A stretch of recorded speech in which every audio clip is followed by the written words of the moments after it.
Holy crap, my world just imploded via a single text. Picture this. I'm elbow deep in code, debugging a gnarly software glitch at my tech job, when my phone pings. It's my wife Sarah, 37, after 12 years of what I thought was a solid marriage. The message? Ice cold and brutal. Jake, I'm done. I want a divorce. All contact through my lawyer, Mr. Callahan. Details incoming. No warning, no fight, nothing. Just a digital guillotine slicing through our life together. My stomach drops, my heart's hammering, but my brain? It goes weirdly calm, like I'm watching this train wreck from a distance. Last night we were eating takeout tacos, laughing about some dumb Netflix show, planning a weekend hike. Now this? I stare at the screen, rereading those words, waiting for them to morph into something less insane. They don't. 12 years. Poof. I'm 40, a software engineer who's spent over a decade building a life with her, and she's just done? No explanation, no, we need to talk. Just a lawyer's name and a middle finger to our history. I type back one word. Got it. That's it. No begging, no, what the hell, Sarah? My fingers hover, wanting to unleash a novel of hurt and confusion, but nah. She wants lawyers? Fine. Game on. I lean back in my chair, the office hum fading, and something clicks. If she's drawing a line in the sand, I'm not standing on her side of it. Practicality kicks in like a survival instinct. Sarah's always been, let's say, comfortable with our setup. We keep separate bank accounts. Learned that from my dad's brutal divorce when I was a kid. But her lifestyle? That's on me. She's got secondary cards on my credit accounts, not joint, just authorized user. I pull up my banking app, heart still racing but my hands are steady. Click, click, click. Cards cancelled. User no longer authorized. Done. Her monthly allowance, this chunk I transfer for her shopping sprees and yoga retreats, cancelled, effective immediately. Then the subscriptions, HBO, Spotify, that fancy meal kit service she loves. All in my name. I log her devices out, change passwords. She wants to binge Stranger Things? She can pay for it. The SUV she drives? Leased under my name, my insurance. I don't yank that yet, too much legal risk, but I flag it for my lawyer. Gas card? Tied to a now-dead credit card. Useless. 30 minutes, and I've dismantled the financial scaffolding of her cushy life. This isn't spite, it's just reality. She wants a divorce, she gets independence. An hour later, Mr. Callahan's contact info lands in my inbox. I forward it to Ms. Harper, a cutthroat divorce attorney a buddy swore by after his own messy split. My email to her is short. Wife demands divorce, lawyers only. Need you to lock this down, asset protection, next steps, urgent. I attach Sarah's text, hit send, and exhale. The office is quiet now. Most folks have left. I finish my code, grab my jacket, and head home. Our house feels like a ghost town. Sarah's gone. Must have packed while I was at work. Her closet's half empty, her fancy skincare crap missing from the bathroom. I pour a whiskey, sit on the couch, and wait for the anger to hit. It doesn't. Just this eerie calm, like I'm bracing for a storm I can't see yet. I sleep better than I expect, maybe because I'm already in survival mode. Fast forward 72 hours. Friday evening my phone lights up with an unknown number. I know it's trouble before I answer. This is Jake Thompson, I say, voice flat. Mr. Thompson, this is Mr. Callahan, representing Sarah Thompson. His tone's sharp, like I'm already the bad guy. My client's in distress. Her cards are declined, funds cut off without warning. This is highly irregular during a separation.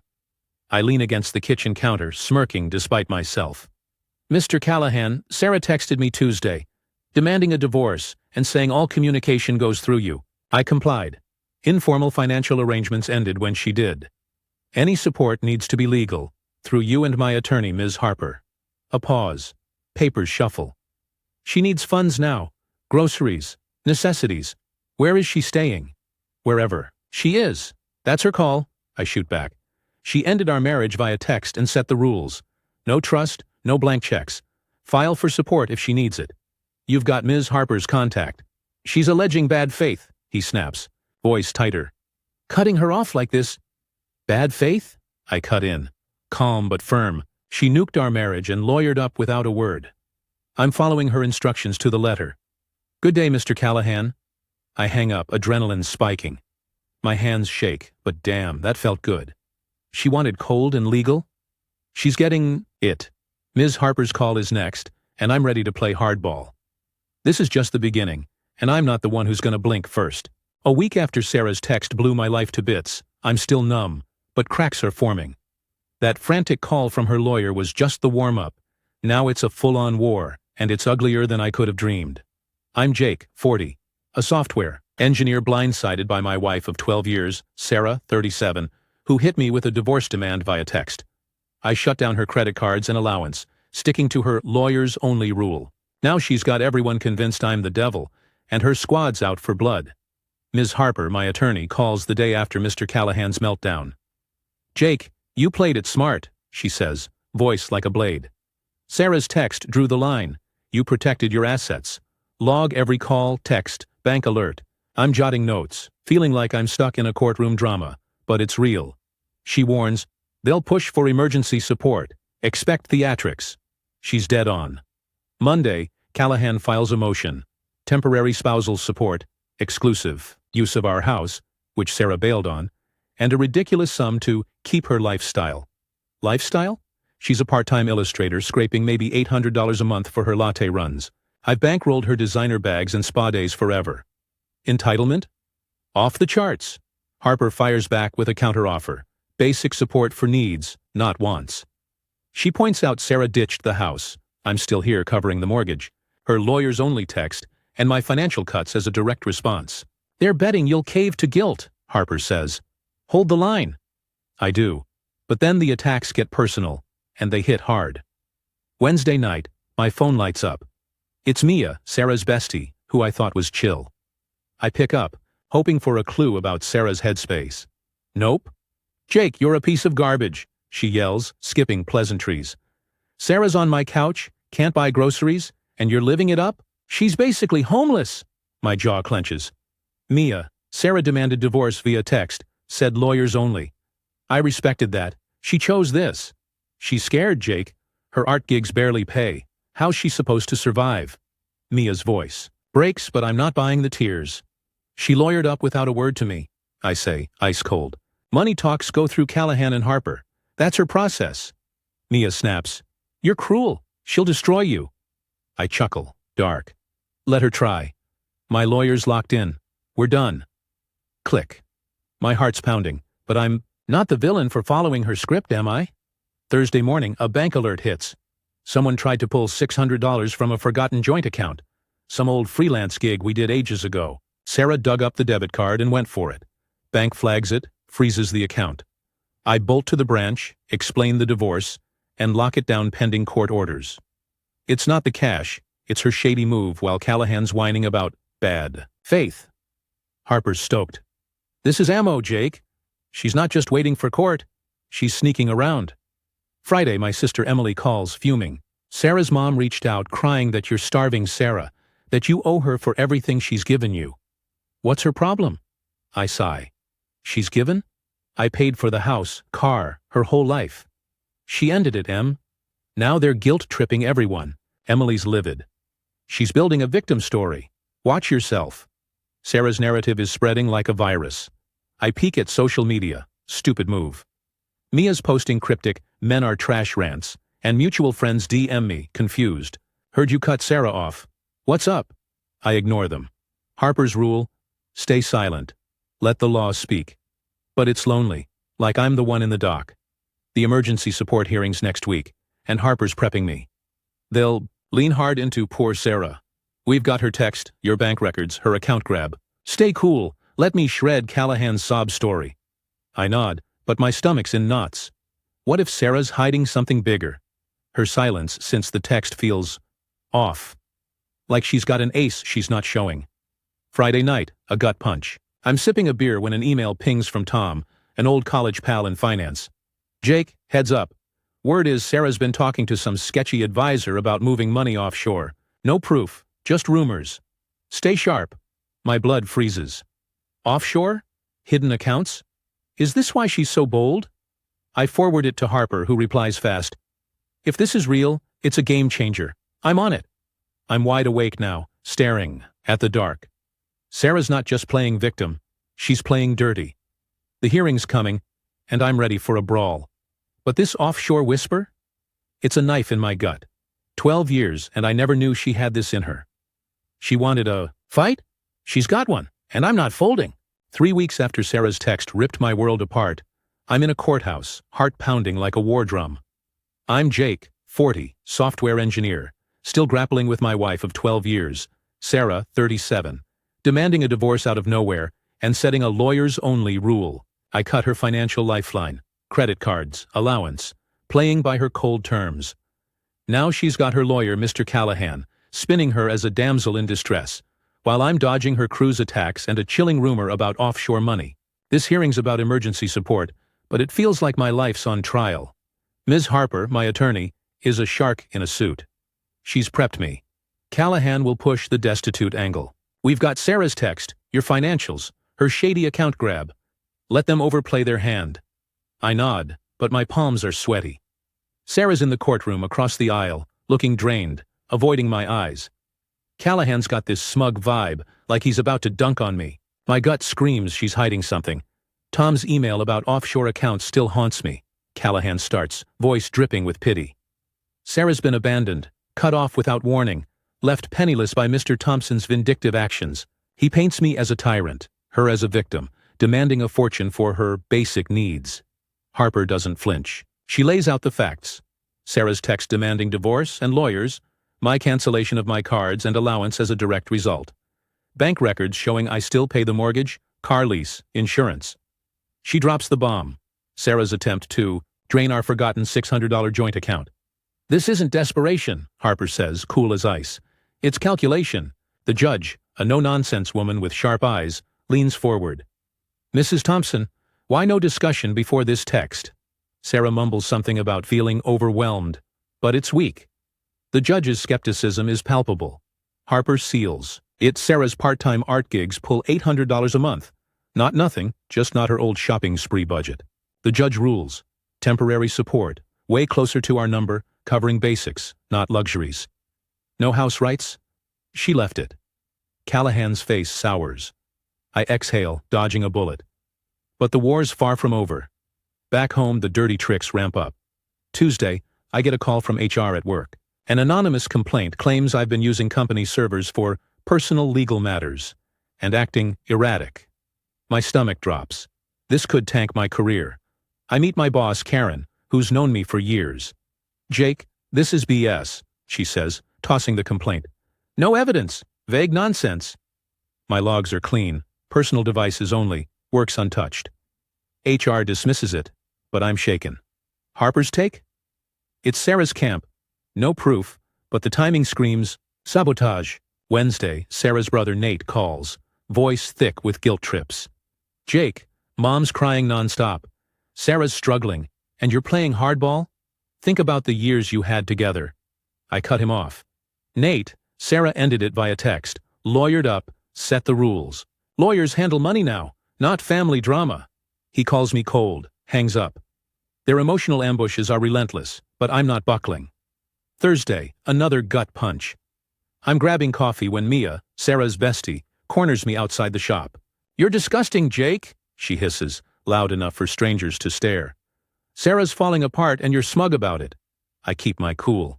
Mia, she chose divorce, lawyers only. I'm following her lead. She storms off, muttering about karma. I'm rattled but screenshot the encounter for Harper. Pattern of harassment, she notes. Keep logging. Friday night, the offshore rumor explodes. Harper calls, voice urgent. Jake, my investigator found something. Sarah's been wiring small sums to an account in the Caymans. $5,000, total over 2 years, tied to her art commissions. Not huge, but it's undisclosed. My jaw drops. She's hiding money? Harper's grim. Could be. We're demanding full financial discovery. If she's concealing assets, it's game over. I'm furious but oddly validated. Sarah's not just playing victim, she's playing chess. Then, Saturday, a text from Sarah herself, breaking her own rule. Jake, stop this. I need the car to work. You're ruining me. My blood boils. She's got nerve. I screenshot, send to Harper, reply. Sarah, per your text. On 4:15, All contact via lawyers. Reach out to Mr. Callahan. Silence. Harper's stoked. Her texting you directly? That's a crack in their armor. I'm lying awake now, mind racing. The hearing win was huge, but Sarah's hidden account and workplace stunt have me on edge. She's not the woman I married. She's a stranger with secrets. The car lease is up soon. Harper's drafting a letter to force Sarah to take it over or lose it. I'm pushing for the house sale, locking down my assets. This isn't about revenge, it's survival. But that offshore account? It's a ticking bomb, and I'm ready to light the fuse. 6 weeks after Sarah's text shattered my world, I'm in a legal cage match, and it's getting vicious. I'm Jake, 40, software engineer, still reeling from my wife of 12 years, Sarah, 37, demanding a divorce via text and setting a lawyers only rule. I cut her financial cords, credit cards, allowance, sticking to her terms. The emergency support hearing was a win, but her hidden offshore account and workplace sabotage have me on high alert. Now the fight's turning downright nasty, and a bombshell revelation flips everything. Ms. Harper, my attorney, is my lifeline. Post-hearing, she's relentless. Jake, that Cayman account is our leverage, she says. Sarah's hiding. Assets, $5,000 confirmed, maybe more. We're demanding full discovery. If she's lying, the judge will torch her. I'm livid but focused. Sarah's not just playing victim, she's been scheming for years. Harper's letter to Mr. Callahan, Sarah's lawyer, is brutal. Temporary support set, so Sarah must take over the car lease or return it. Insurance ends in 30 days. The house? I'm filing for exclusive use since she left, and we're pushing for a sale. No more games. Monday, Callahan responds, accusing me of financial coercion. He demands the car stay in my name, claiming Sarah can't afford the lease. Harper laughs. She's got an offshore account but can't pay $400 a month? Please, she counters. Sarah has 1 week to qualify for the lease or the car's repossessed. I stop lease payments, per Harper's advice. Force her hand, she says. I'm nervous. Repossession's a bold move. But Sarah's dirty tricks left me no choice. Tuesday, the harassment escalates. Sarah's mom, Linda, leaves a voicemail, sobbing. Jake, you're destroying my daughter. The judge was unfair. Give her the car, the house. Think of your vows. I don't call back. Harper's orders, no engagement. I log it, adding to the harassment file. Then, Sarah's brother, Nate, texts. You're a disgrace. Sarah's sick from stress. Fix this. I forward it to Harper, replying, per Sarah's 4-15 text, contact Mr. Callahan. The guilt trips are suffocating, but I'm done playing nice. Wednesday, a new low. I'm at work when my boss, Karen, pulls me aside. Another complaint, Jake. Anonymous, alleging you're unstable, citing late-night emails. My heart sinks. I show her my logs, emails sent during work hours, all professional. Karen's pissed. This is targeted. We're shutting it down. HR traces the complaint to a burner email. No proof it's Sarah, but the timing's too perfect. Harper adds it to the file. They're trying to ruin your job, she says. This screams bad faith. I'm furious but grateful for Karen's trust. Thursday, the car saga explodes. Sarah doesn't take the lease. Harper notifies the leasing company. I'm not paying, Sarah's not authorized. Friday, the SUV's repossessed from Mia's driveway, where Sarah's couch surfing. Mia calls, screaming, You heartless jerk! Sarah needs that car for work. I stay calm. Mia, Sarah had a week to handle it. She chose not to. Talk to her lawyer. I hang up, hands shaking. Harper's thrilled. Her inaction's on her. This strengthens our case. Saturday, the real bombshell hits. Harper's investigator digs deeper into the offshore account. It's not just $5,000, there's $25,000 funneled through art commissions and a consultant tied to Sarah's cousin, a sketchy finance bro. Worse? Some deposits traced to an inheritance Sarah got from her grandma 3 years ago, which she never disclosed. This is marital property, Harper says, voice electric. She hid it, lied about it. We've got her. I'm floored. Sarah's been stashing cash while living off me? The betrayal cuts deeper than the divorce. Sunday, Sarah breaks her rule again, texting, Jake, you took the car? I'm stranded. This is cruel. Talk to me. I'm tempted to fire back, but Harper's trained me. Screenshot, send to her, reply. Sarah, per your 4:15 text, All contact via Mr. Callahan. Silence. Harper's pumped. She's panicking. That text is admissible. Shows she's bypassing her own rules. Monday, Harper files for full financial discovery, citing the hidden account and inheritance. Callahan's response is frantic, claiming the funds are separate property. Harper's ready to bury them. The commingling's clear, she says. Sarah's toast. She also pushes for sanctions, arguing Sarah's workplace complaints and family harassment show bad faith. I'm starting to feel like we're winning, but it's bittersweet. 12 years, and Sarah's a stranger. Scheming, lying, ruthless. I'm at the gym now, lifting heavier, sleeping less. Friends I've reconnected with, ones Sarah never liked, keep me grounded. But that inheritance? It's a knife in my chest. She planned this, maybe for years. The house sale's moving forward. I'm securing my job. But the offshore money's the key. If Harper's right, Sarah's about to face a reckoning. And I'm ready to watch her house of cards collapse. 3 months into Sarah's divorce grenade, I'm battle-scarred but standing. I'm Jake, 40, software engineer, still processing my wife of 12 years, Sarah, 37, ending our marriage via text and demanding lawyers only. I cut her financial support, sticking to her rules, and won the emergency support hearing. But her hidden $25,000 offshore account, tied to an undisclosed inheritance, and her workplace sabotage attempts have turned this into a high-stakes chess game. Now the board's tilting my way, and a jaw-dropping twist exposes Sarah's true colors. Ms. Harper, my attorney, is a master strategist. After uncovering Sarah's secret Cayman account, she's gunning for blood. Jake, the $25,000, part inheritance, part art commissions, is marital property, she says. Sarah hid it, lied to the court. We're demanding sanctions and a forensic audit. Her latest move? A motion to freeze Sarah's accounts until discovery's complete. Mr. Callahan, Sarah's lawyer, is scrambling, claiming the funds are family gifts. Harper smirks. He's flailing. We've got bank records showing commingling. She's screwed. The house sale's progressing. I've got exclusive use, and the valuation's done. Sarah's fighting for a bigger cut, crying economic hardship, but Harper's ready to expose her hidden stash. The car? Repossessed after Sarah ignored the lease takeover. She's still at Mia's, whining to anyone who'll listen. Her family's harassment hasn't stopped. Monday, Sarah's mom, Linda, sends a letter, handwritten, tear-stained, begging me to spare Sarah. She's lost everything, Jake. Have mercy. I log it, send it to Harper. No reply. I'm done with their sob stories. Tuesday, another workplace hit.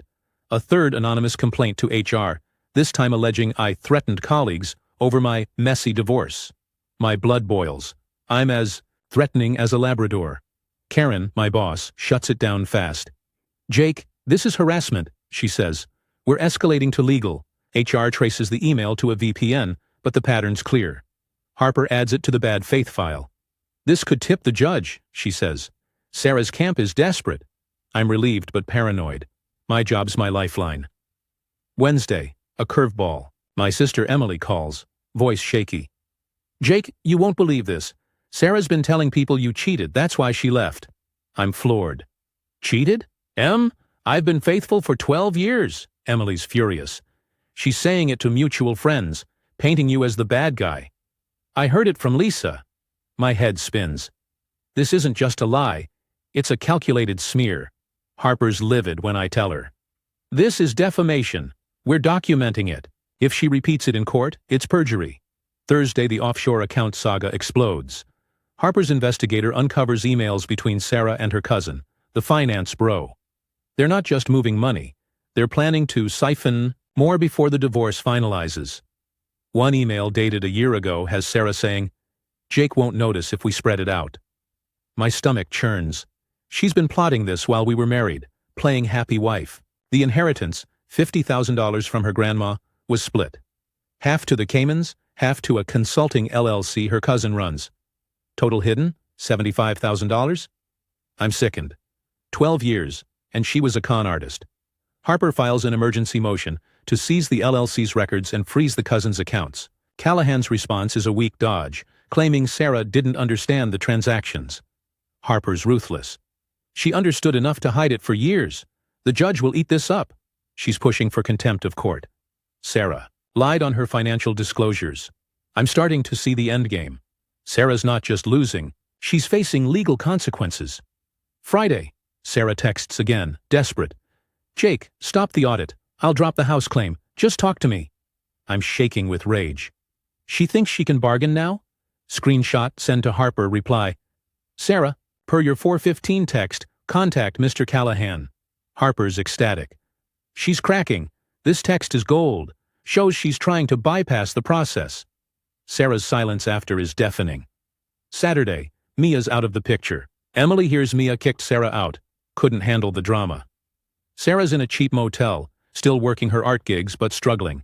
Her victim act is crumbling. Friends are distancing themselves. I feel a pang of pity, but it fades fast. She built this mess. Harper's prepping for the final settlement, warning me Callahan might push for a trial to delay. He knows they're sunk, she says. Stay sharp. I'm at the gym, channeling anger into deadlifts. My buddies, ones Sarah hated, are my anchor. But that email, Jake won't notice? It's a scar. She played me for years and now she's cornered. The audit's closing in, the house is nearly sold, and her lies are unraveling. I'm not just fighting for assets, I'm fighting for truth. And when that $75,000 hits the table, Sarah's going to wish she never sent that text. 7 months after Sarah's text obliterated my life, the divorce is done, and I'm standing in the ashes, stronger but forever changed.